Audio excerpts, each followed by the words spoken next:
Bueno, pues hola Marta, encantada Hola, bienvenida. de tenerte aquí y muchas gracias por acceder a la entrevista para la revista de Punto de Fuga. Y bueno, me gustaría presentarte. Eh, Tú me dices si hay algo más que tengas que comentar. Bueno, eres miembro de la LP y de la MP, ejerces tu práctica como psicoanalista en Barcelona. Eres licenciada en psicología clínica, bueno, y sé que has trabajado y trabajas mucho con niños, ¿no?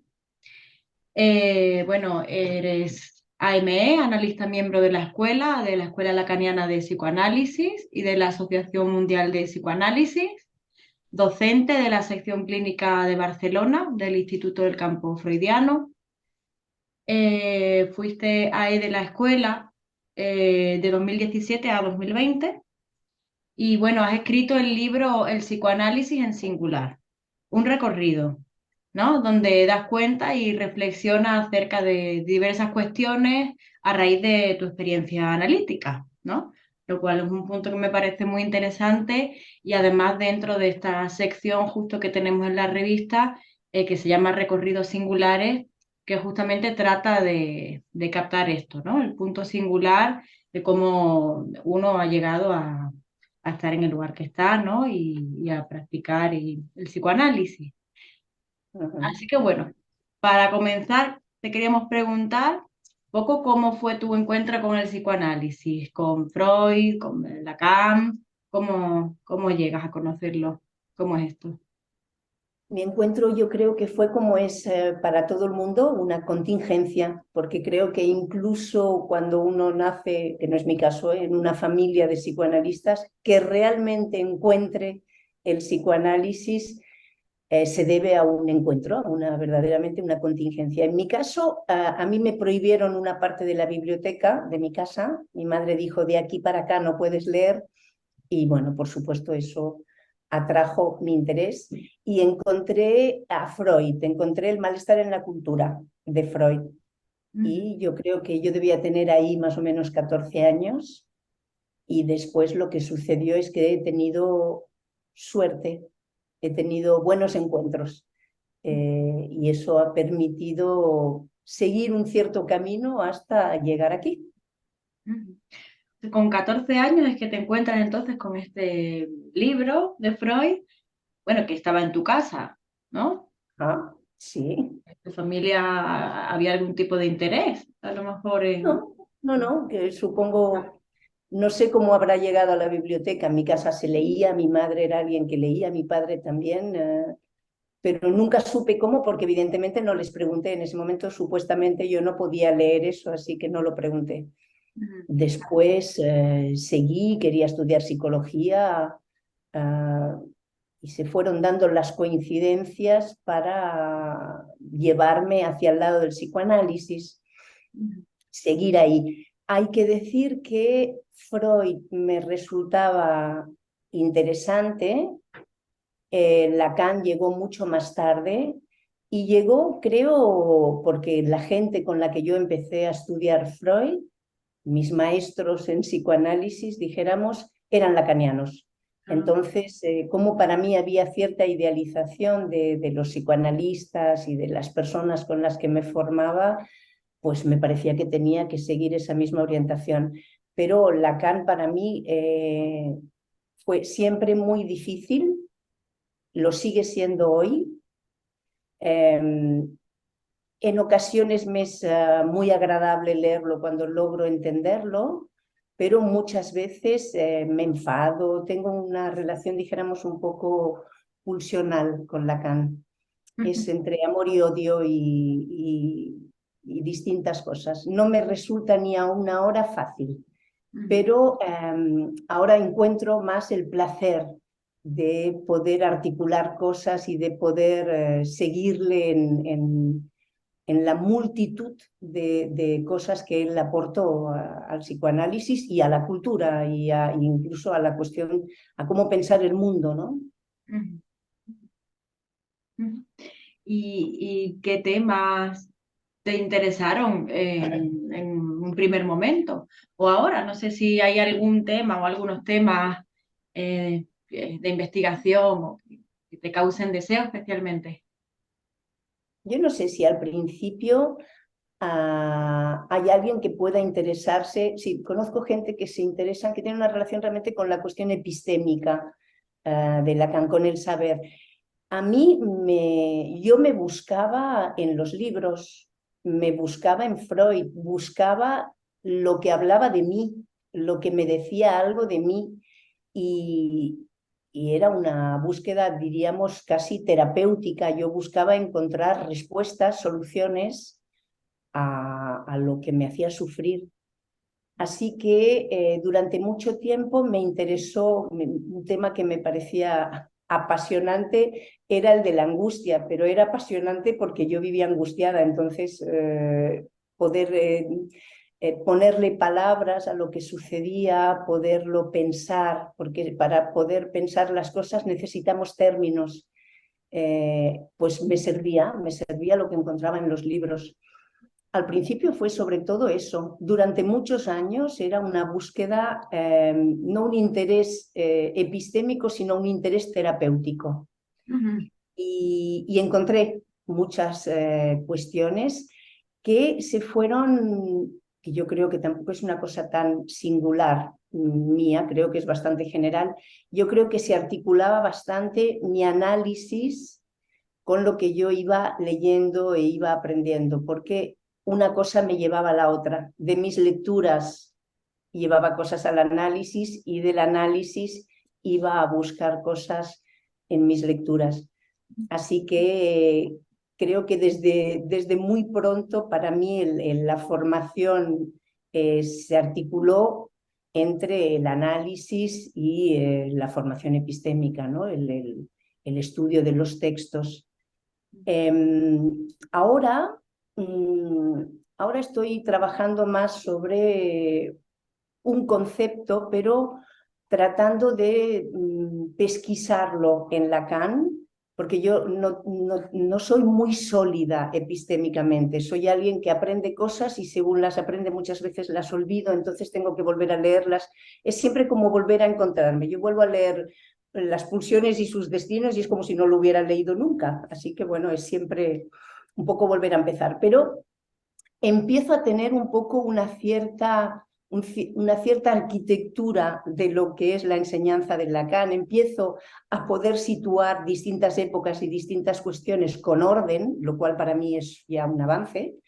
Eh, y ahora estoy trabajando la cuestión de lo indecible, ujú, pero lo indecible no solamente pensado como lo real del final del análisis, el fuera de sentido, sino cómo eso atraviesa toda la enseñanza de Lacan con distintos nombres y creo que también atraviesa los análisis, porque hay lo que puede ser indecible lógico, lo que está fuera de sentido, lo que no se va a poder formular, no va a haber palabras, pero hay también los distintos imposibles de decir que uno encuentra a lo largo del análisis, ujú.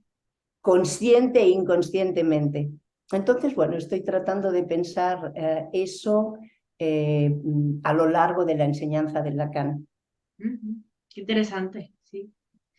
Por Bueno, ejemplo, pienso que fue muy pronto que Lacan dijo, empezó a pensar lo indecible, pero no con ese nombre, y fue muy pronto, justo cuando era la primacía de lo simbólico, cuando lo simbólico llenaba todo, pero él encontró un matema, el SDA barrado, que mm, ya ponía ahí un algo que quedaba un poco, que escapaba, que no iba a poder formularse. ujú. Y me parece que ya ahí hay las primeras, el germen de lo que va a ser después el indecible o lo indecible. Ujú. Sí, al final todos nos lo encontramos, ¿no? De alguna manera u otra. Es verdad. Y un poco como has comentado que esta articulación, ¿no? Entre lo que ibas leyendo y tu análisis, ¿no? Fue desde muy temprano, ¿no?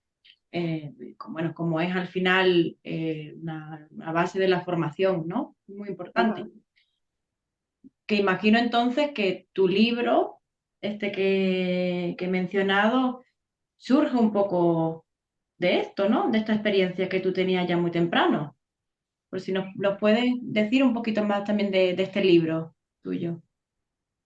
El libro finalmente es más bien un punto de capitón de mi periodo de AE, que es verdad que en esos 3 años estuve intensamente trabajando, articulando teoría y experiencia analítica y tratando de poder explicar algo de eso, pero el trabajo sigue. Entonces, eso fue un punto de capitón. A partir de ahí, el trabajo continúa. Ahora, como cualquier miembro de la escuela, no estamos, para nosotros no se acaba nunca. Eso es lo... Yo me gusta mucho una frase que no sé cómo es exactamente la frase, pero entiendo el concepto. Lacan en algún lugar dice, eh, el no saber es lo que le hace de marco al saber. Entonces, yo la sensación que siempre, la sensación que tengo es que el saber que uno tiene es pequeñito y fuera está todo lo que uno sabe, lo que uno no sabe. Y aunque uno vaya agrandando, va teniendo cada vez un marco un poco más amplio, pero todavía quedan por fuera muchísimas cosas. Y el psicoanálisis en este sentido yo creo que es infinito. Todo lo que uno puede llegar a leer, a pensar, a elaborar, a abordar, porque además tenemos la clínica, tenemos nuestra práctica que cada día nos confronta a cosas inesperadas, ¿no? No solo es Totalmente. que no tenemos protocolos, sino que no hay tampoco una presentación única, sino que la variedad, la singularidad de las personas que recibimos es infinita. Totalmente. Y qué bueno que nos sorprende, ¿no? ¿Y qué puedes decirnos acerca de la transmisión del psicoanálisis? Mira, para mí, en primer lugar, lo importante de la transmisión para mí es que el psicoanálisis perdure. Y para eso hay que poderlo transmitir y también hay que pensar en la formación de analistas, no solamente en todo lo que recibimos en nuestra práctica, que muchas veces es del orden de demandas terapéuticas que por distintos motivos no harán un trayecto hasta un fin de análisis, sino que muchas veces cuando hay una mejoría sintomática, las personas deciden parar. Y Lacan decía que cuando alguien se siente bien de vivir no hay necesidad de empujarle a más. Pero hay un compromiso para nosotros, al menos para mí, con el psicoanálisis y el compromiso de intentar que perdure. Y para eso se trata de formar analistas. Creo que además yo, cuando intento transmitir, lo que más obtengo es formación. La mejor manera de entender algo y de verdaderamente interiorizarlo, de comprender bien un concepto, de poderlo articular con otros, es pretender transmitirlo, pretender explicarlo. Entonces, me parece que hay, por un lado, lo que sería la transmisión de la formación en psicoanálisis, eso es una cosa, los conceptos, etcétera, y otra cosa es transmitir algo que tiene que ver con el deseo de. Me parece que son dos cosas distintas. Y esa transmisión de deseo, esa transferencia de trabajo, ese decir algo que haga que el otro se quiera poner a trabajar, que quiera también él ponerse al trabajo, eso uno nunca sabe muy bien cómo se hace. Y creo que además cada cual lo hace con su estilo, que no es una cosa que uno elija, sino que uno es elegido por su estilo, no, no creo que uno lo elija. Y yo con el tiempo me he dado cuenta de que, por ejemplo, uno puede pensar que hay ciertas personas que inevitablemente generan transferencia y otras que uno piensa, no, esta persona, ¿cómo podría generar? Bueno, pues la transferencia es muy caprichosa.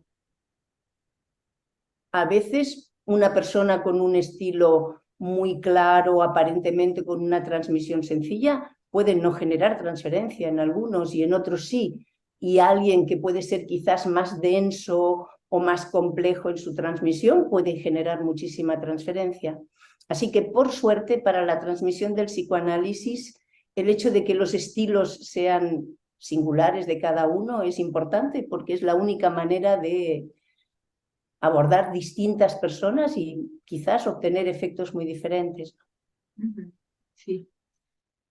Cuán importante el deseo, ¿no? A la hora de la transmisión. Pero, ¿y acerca del deseo del analista?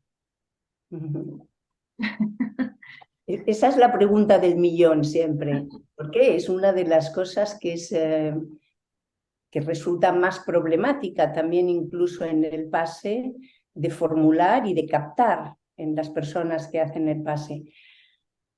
Yo personalmente pienso que el deseo del analista no es algo que venga de una vez, se instale y ya permanezca ahí incólume para siempre.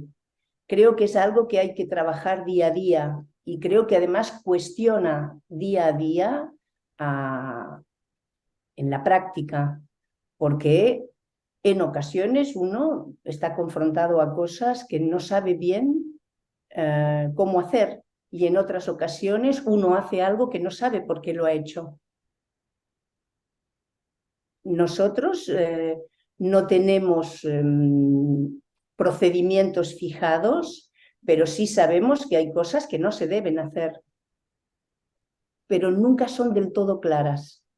Entonces, es verdad, el deseo del analista es algo que debe surgir y la definición la podemos retomar siempre, el deseo de encontrar la diferencia absoluta, pero cómo eso se pone en juego en la práctica es también caso por caso, yo creo. Hay casos en donde uno, por algún motivo, puede maniobrar mejor, el acto se impone de una manera más clara y otros casos en donde uno va más perdido. Por eso, en cierto modo, el psicoanálisis, cada uno tiene que inventar cómo hacer, cada uno tiene que encontrar la manera de hacer. Por suerte también es verdad que hay el control y que eso ayuda, es un apoyo para la práctica y una manera, yo creo, de mantenerse al trabajo de uno mismo, de trabajar los casos, ¿no? De no hacer simplemente atención, acumulación de atención, sino trabajar los casos e intentar investigar a partir de la propia práctica. De hecho, fue así cómo se ha construido, es así como se ha construido el psicoanálisis, ¿no? Desde la práctica. Sí. Ah, pues sí, sí, es cierto esto que dices, ¿no? Me ha hecho pensar, porque el deseo del analista es como algo que se está poniendo todo el rato en juego, ¿no? De alguna manera que nos estamos probando todo el rato con eso. Y al final se me venía, ahora no sé dónde, ¿no? Pero cuando Lacan, en varios sitios, ¿no? Que Lacan habla de que la clínica al final es una elaboración de saber, ¿no? En un segundo tiempo, posterior al acto, ¿no? Y en este Uh sentido, -huh. muchas veces es en ese momento, no a posteriori, que uno puede pensar en el acto, en sus efectos, ¿no? Y en cómo se ha jugado respecto a esto, ¿no? Es verdad que no es una cosa que venga dada o que se dé de un tiempo y ya, ¿no? Sino, sí. Esa es un poco la particularidad, ¿no? De nuestra práctica, que a priori nunca sabemos qué vamos a hacer, ni qué va a funcionar, ni qué va a no funcionar. No hay un saber que pueda asegurar el lugar. El lugar hay que ganarlo cada vez. La transferencia se ha de generar cada vez y se ha de poder sostener cada vez. No diría en cada sesión, pero claro, uno nunca sabe cuál es la sesión fundamental. Por lo tanto, en cada sesión eso se pone en juego. Así que no es una profesión para dormirse. No, para nada, no. Hay que estar, ¿no? Desde ese lugar, pero en una posición muy activa, en realidad, ¿no? Em, bueno, ¿y qué opinas acerca de la práctica del psicoanálisis no presencial, ¿no? Digamos, con pues online, por videollamada, por teléfono, bueno, que ha sido un tema que se ha puesto de nuevo, ¿no? En boga y de debate tras la pandemia. ¿Cuál es tu opinión Ujú. al respecto? ¿Cómo ves tú esto? Bueno, yo creo que lo he dicho, además lo dije en la asamblea de la escuela, creo que el Zoom nos ha dado mucho para cuestiones, por ejemplo, como esta que hacemos hoy, en donde las dos estamos, las dos sabemos que tenemos que hablar, es una entrevista, y para reuniones de pequeño grupo, en donde la gente participa, en donde todos van a participar. Hasta ahí a mí me gusta. Cuando ya la cosa es grandes cuestiones o grandes reuniones, a mí me hace la tarea más aburrida. Escuchar durante 5 horas intervenciones por Zoom me canso, yo personalmente. En mi práctica, yo no trabajo por Zoom ni por videoconferencia, salvo en las excepciones en las que lo hubiera hecho hace 20 años. Ujú. Y por teléfono exactamente lo mismo, solamente cuando excepcionalmente alguien no puede venir o hay que hacer una sesión. En este sentido, es verdad que yo sigo un poco o estoy de acuerdo con la orientación que da Jacques Alain Miller. Me parece que la práctica del análisis requiere presencialidad. Y cuando digo presencialidad, digo la cosa encarnada. Y después, evidentemente, a nivel de psicoterapia se puede hacer, sin duda alguna, son prácticas de palabra, pero el acto analítico tiene mucho que ver con la presencialidad. Y se me pueden poner 1000 ejemplos de acto analítico con el Zoom, pero yo no lo hago. Lo aviso, lo digo antes, y si alguien me pide sesiones por Zoom, digo que no.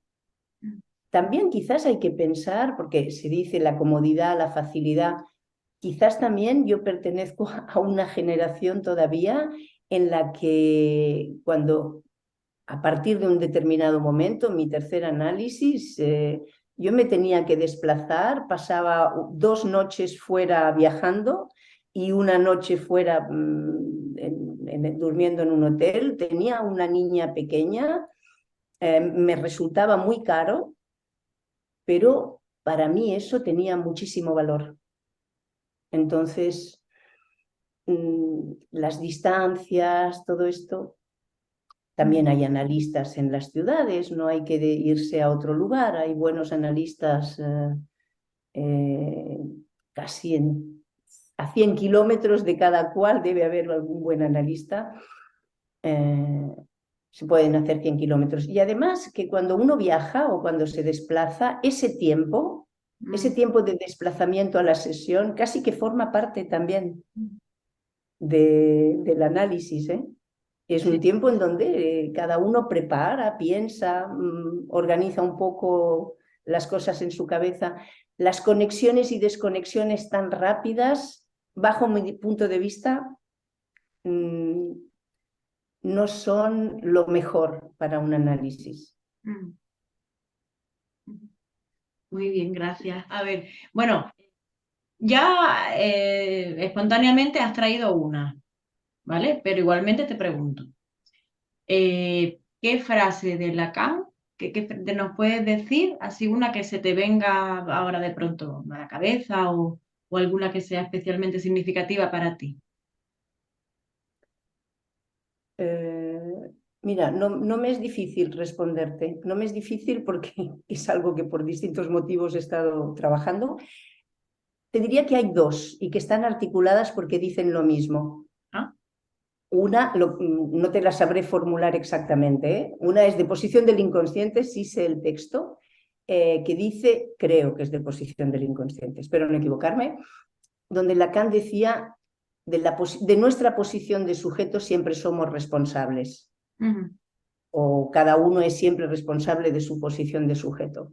Y la otra, que es una elaboración, creo, de esto más, que además Lacan la dice al pasar, cuando hace la conferencia sobre Joyce el Santón, y la dice en referencia a que él se cruzó con Joyce, tuvo un encuentro con Joyce azaroso.